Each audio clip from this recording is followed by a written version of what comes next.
It is just about 1 o'clock, and I'm thinking about beliefs. Thinking about talking about beliefs. Um, Not so much my own. I certainly have some, and they might be worth talking about, but probably not. The reason why, they're just my beliefs. What's more important, I think, is examining the why. Why do I have these beliefs? Why do I have these certain beliefs, particular beliefs? How much are they guiding my life?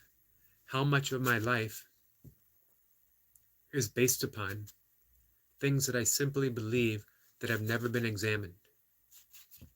I don't even know if they're true. And yet, my entire life is based upon the principles of these beliefs.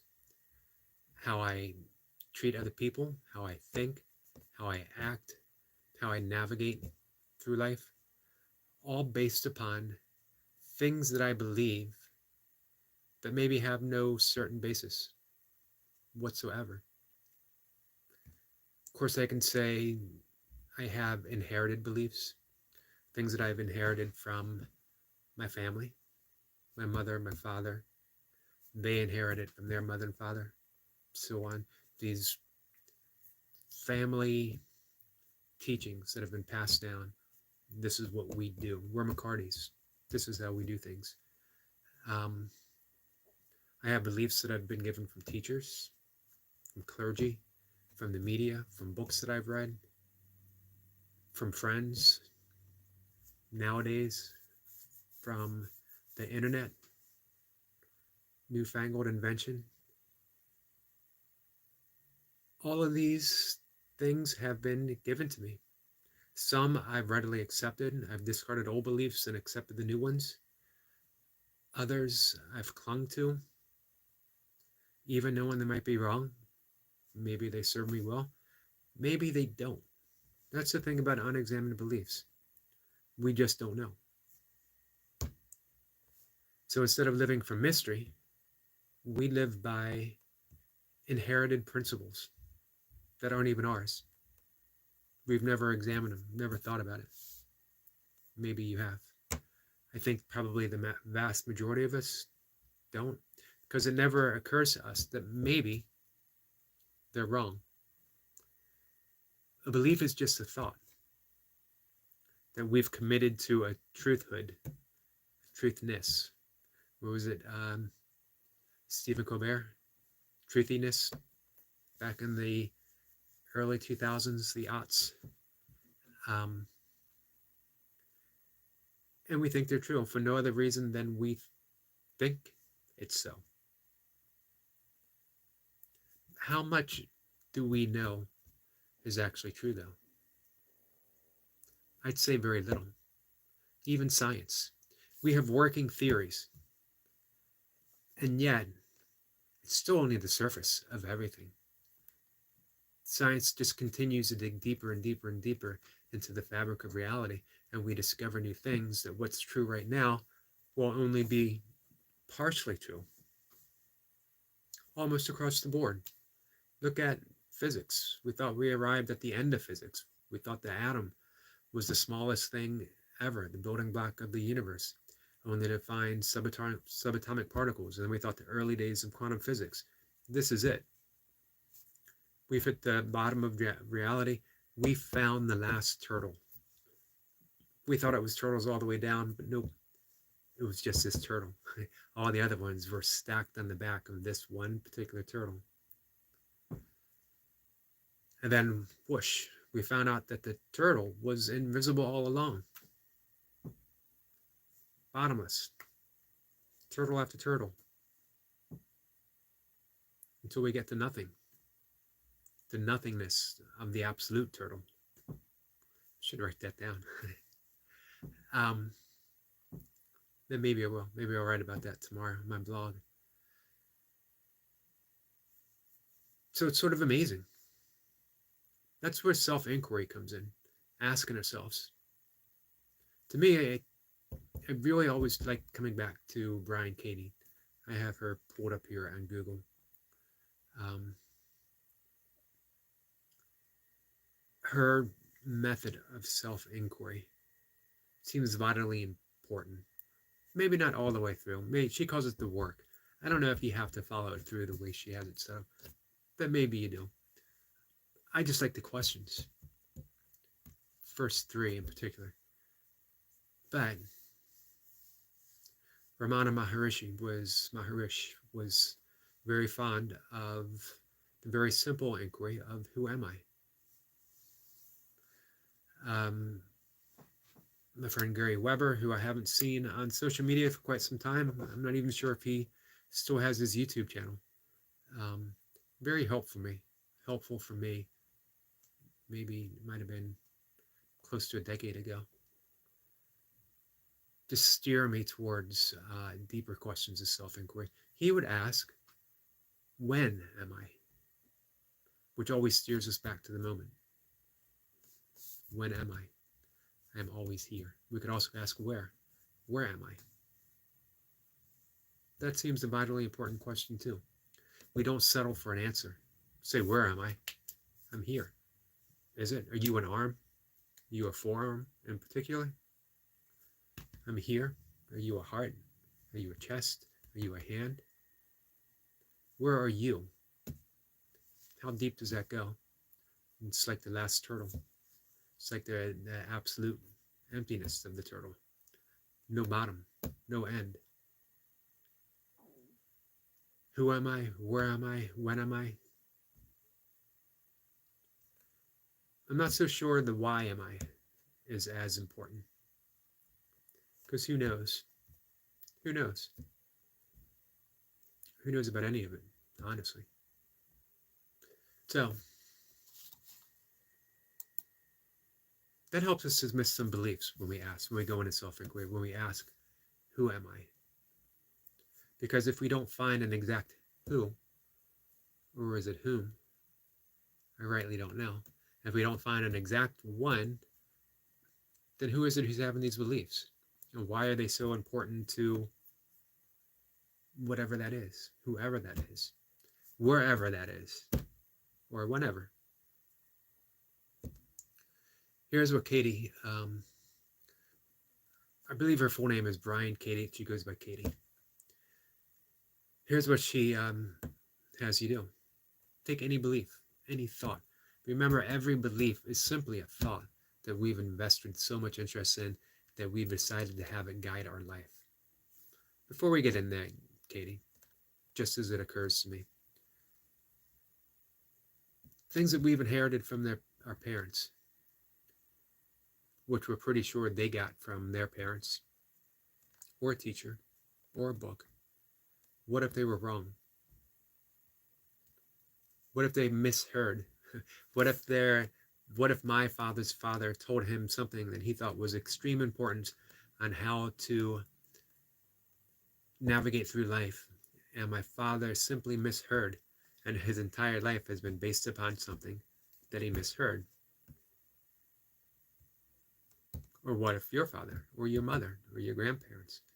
What if a generation ago someone misheard something, and all this time, endless generations of family have been acting upon this? There's mistranslations in the Bible, quite a few. Remember, it was translated from the original Arabic, Hebrew, to Greek, and then to English. There might have been some translations somewhere in that chain that I'm missing, actually. Almost certainly, probably some very important information was mistranslated. Not to mention, some historical biblical scholars believe that the only actual words of Christ spoken, of Jesus spoken in the entire New Testament, was the Beatitudes, Sermon of the Mount. In my opinion, Sermon of the Mount is so beautiful, so full of energy, so full of love, that even if those were the only words ever recorded by Jesus, it would be enough to base an entire religion upon. Here's the funny thing. Jesus doesn't talk about abortion. Jesus doesn't talk about transsexuals. Jesus doesn't talk about sexuality at all. He doesn't talk about gay people. He doesn't talk about anything like that. He does talk about poor people. He does talk about the least among us. He does talking about forgiveness. He does talk about loving your neighbor. He does talk about turning the other cheek. He talks about being humble. And yet we have an entire religion based upon stuff Jesus never said, but people who came afterwards, in some cases, literally a generation, literally hundreds of years afterwards, and put their own beliefs in there, their own cultural beliefs that have no place within the context of the Bible. And yet we allow that to guide our lives without ever examining it. Now, you might examine it and still come to the conclusion, this is the way things should be, which is absolutely fine. But don't you think it's at least worth examining to see if you even think it's true?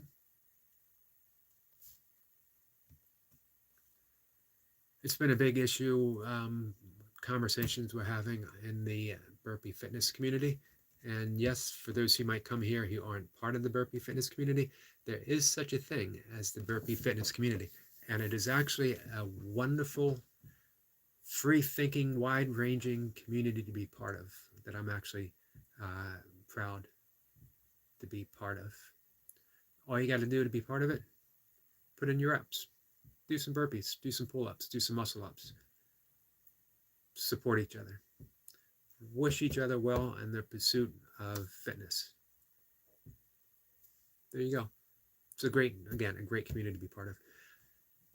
Right now, there's a big conversation on toxic masculinity, and it's really interesting to hear, especially as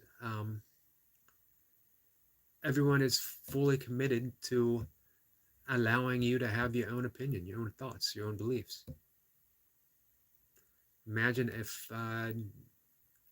outside of that community, more people were like that. This is what I believe, but you know what? It's okay that you don't believe it. It's okay that we differ. It's okay that we have different thoughts on how things are and how things should be. My beliefs only work to help me navigate through life. They don't have to work for you. That's what I found in this conversation that we're having across channels. And it's, it's a beautiful, when you're in the right community, it's a beautiful place to be. When you're in the wrong community, it certainly can be hell, because you are paying the price for being dishonest with yourself. And there's nothing worse than being dishonest with yourself. You can lie to other people all you want. They'll find out eventually, and you'll have no position within that community. But you continue lying to yourself, and you just end up being miserable. You don't live your ideals. You don't live your authenticity, which is an important word for me, and you would think it being so important that I would say it correctly every single time, but I don't. But I'll try. I'll try for the sake of this conversation. Simply being authentic. It's easier to say. Authentic versus authenticity. You can't be authentic unless you've examined your beliefs, why you have them, and do they serve you. You can have a facade of authenticity, and even believe that it's true, which is obviously just another belief. But without something being examined, not just the belief, but the thoughts that come to that belief, the thoughts that lead you to that belief. And remember, a belief is just thoughts that have been heavily invested.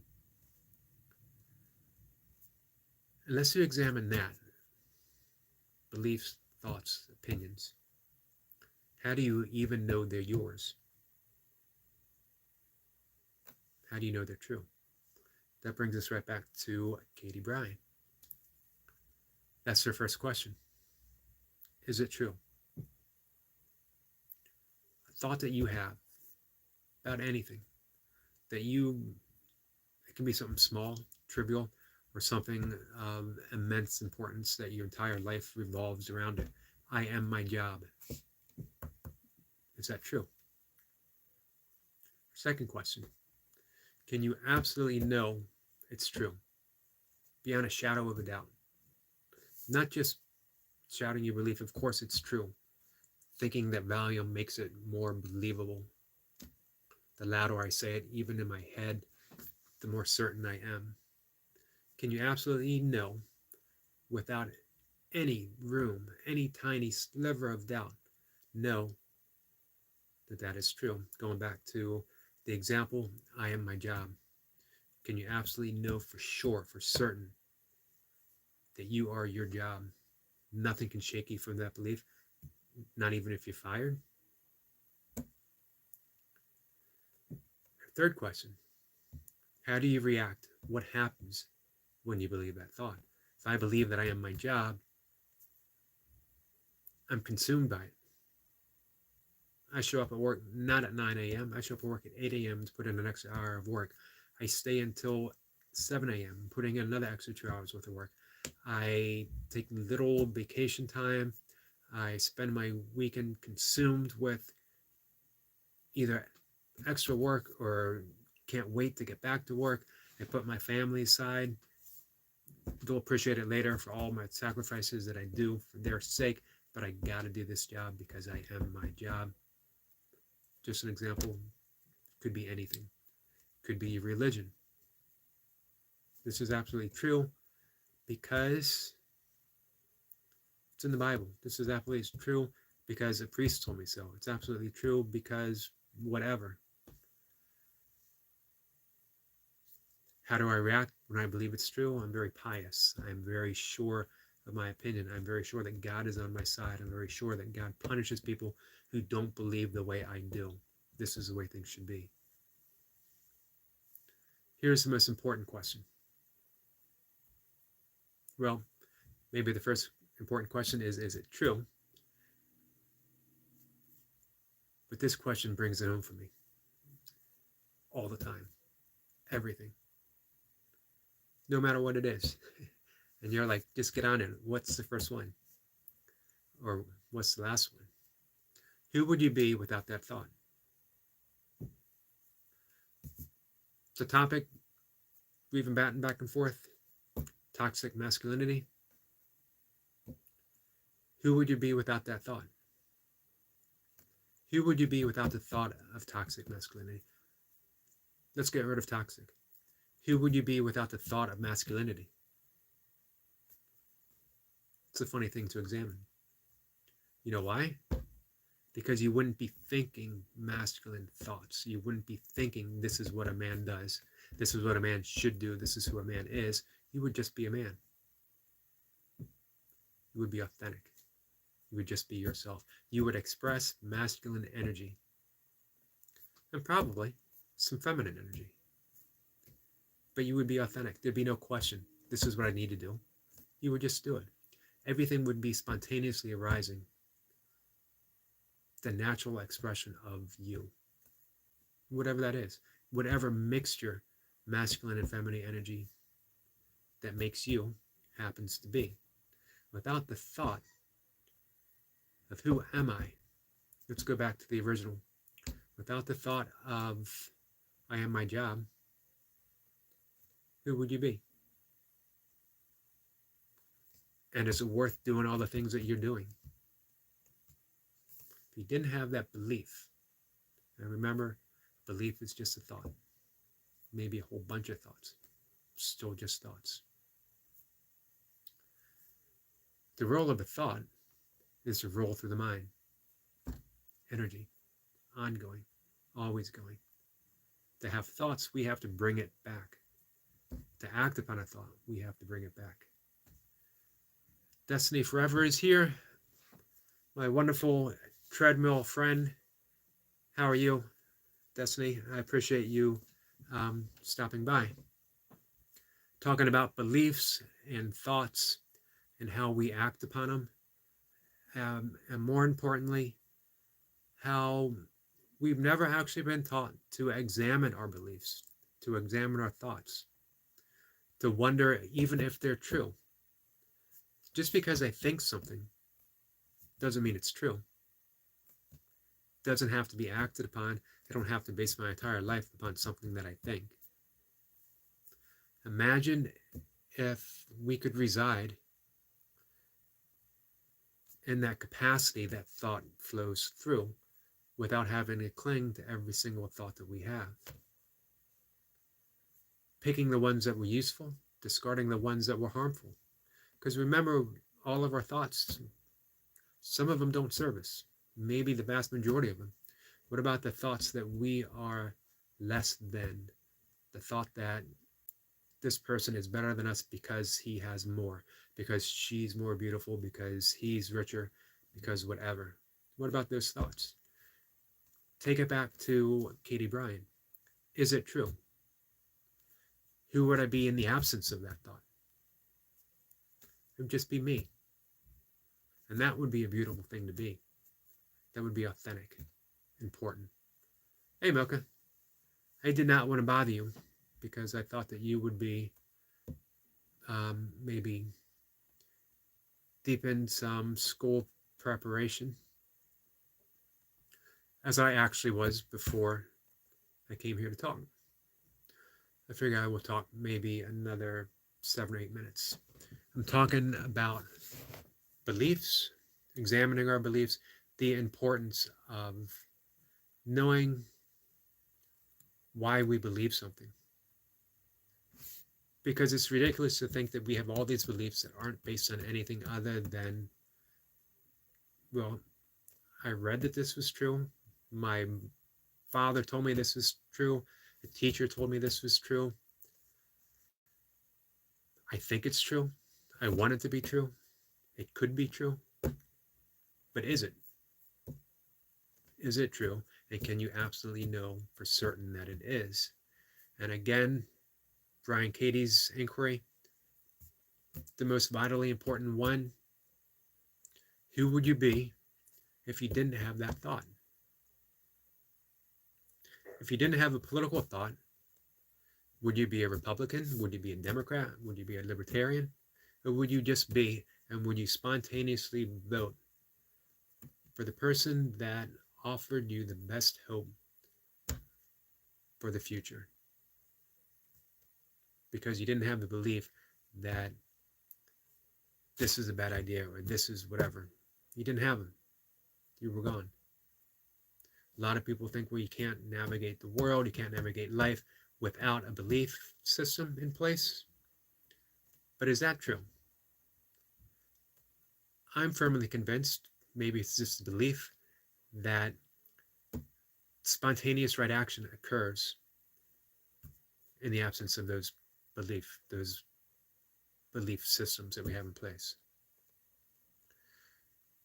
Destiny says, I am doing fine, and how are you? Another great topic. I always say we are our thoughts. I recall the Bible saying, as man thinks in his heart, so as he believes. Let's see. Mocha says, who would you be if you didn't know who you were? Destiny is saying hello and happy Sunday to Mocha. Always gracious. Destiny is always gracious. Every time she visits my live session, she reaches out to everyone that is here in the discussion. You know, I just find that a very endearing quality in a person. So, about thoughts, about as a man thinketh. To me, that's worth examining because we have all kinds of crazy thoughts. I certainly do. When we settle down to meditate, we realize how many thoughts and how many weird, outlandish, bizarre thoughts we actually have. The key phrasing in that, as man thinketh in his heart, that's where the important stuff happens. And we actually know now scientifically that the mind isn't just in the head. We have a brain in the gut. We have a brain in the heart. We have an emotional center. in the heart. As man thinketh in his heart, which is the center of love, so as he is.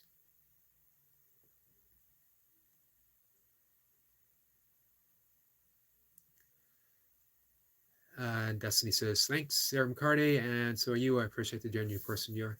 Thank you very much. That's sort of what I try to get to, actually answering both Mocha and the last thing that Destiny said, genuine person. In the absence of who I think I am, in the absence of those thoughts, is genuineness, simply being authentic. I was talking about, masculine, belief in masculinity, belief in femininity. In the absence of the term masculinity, who would you be? Me? I'd just be a man. I'd just be a man with masculine energy, with some feminine energy. I would just be me. I would be authentic. I would be. No need to put anything to that. No need saying, and this is the way I'm supposed to be and act in the world, because that would just spontaneously arise. I would just act. I would act without any, I would act, as Destiny was saying in the biblical quote, as what was true, what I thought in my heart.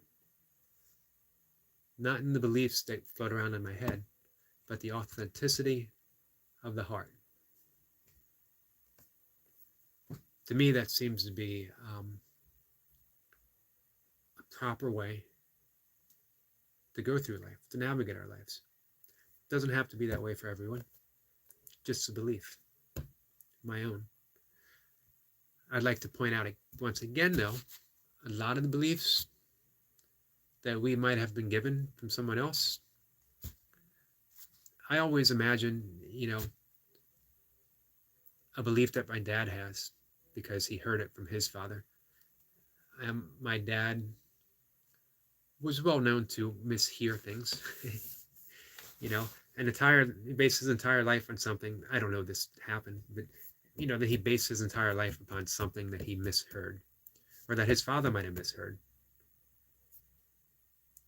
or generations ago someone might have misheard. That's what I meant about mistranslations that have taken place within the Bible. So the most important thing, just examine them. Know why you believe something. And if you settle on it and say, well, this is what I'm going to believe, at least it's been examined. Does it serve you? Does it continue to serve you? Does it not harm other people? Important things to ask. So, all right, guys. I'm coming up on half hour, and I wanted to make this somewhat of a short conversation. I'm glad I had some good friends stop in and contribute, spend some time with me. I am immersed in my yoga work, and I will return to that. I'm going to actually come up on some meditation time too. Before we end, let's read what Dr. Destiny is saying. The question I always ask is, who are we creating with our thoughts? And with the words we use. There is death and life in the power of the tongue. So we have to be conscious of words that we entertain. I agree. Emerson said, the ancestor of every action is a thought. So every action that we do, every action that we use to engage the world is based upon a thought. I always love that phrase. This might be the only time I've ever been able to work it in an actual conversation. The ancestor of every action is a thought. I think everyone should read Emerson. Everyone should read Thoreau. Everyone should read the great transcendentalist of the early 1800s in America. Such a free thinking, free minded community then. Not through, they were a beacon of light in a fairly dark portion of society that Henry David Thoreau actually went to prison, actually went to jail for his belief that the Native Americans at the time were being mistreated, which of course they were. But how many people in 1830 were willing to stand up and say such a thing? Both of them were anti-slavery and willing to take a stand. Actually, the entire community. So, yes, I agree with Destiny Forever Walks, that examining our thoughts, because the thoughts are going to create a world. We're going to act upon the thoughts that we have. So without self-inquiry, we could be creating a world, we are creating a world that is based upon thoughts that don't serve us, based upon thoughts that might not even be true, based upon thoughts that might be harmful for all involved. To me, I think it's vitally important to teach self-inquiry, to ask people, who am I? To ask ourselves, who am I? When am I? Where am I? Why am I? And again, we'll end the conversation with Katie's 4 questions to self-inquiry. Is this true? Any thought that we have, simply ask, is this true? Can I absolutely know for certain that this is true? Beyond a shadow of a doubt, can I know for sure that this is true? How do I react when I believe this is true? How do I live my life when I believe this is true? And then the last one, again, the one that just brings everything home to me, who would I be if I didn't have that thought?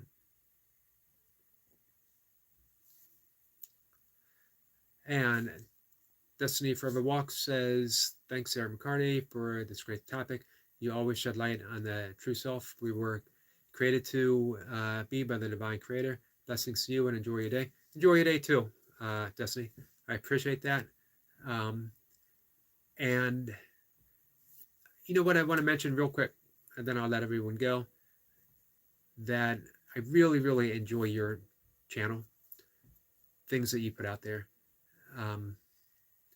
Just, you show so much joy in the work that you're doing.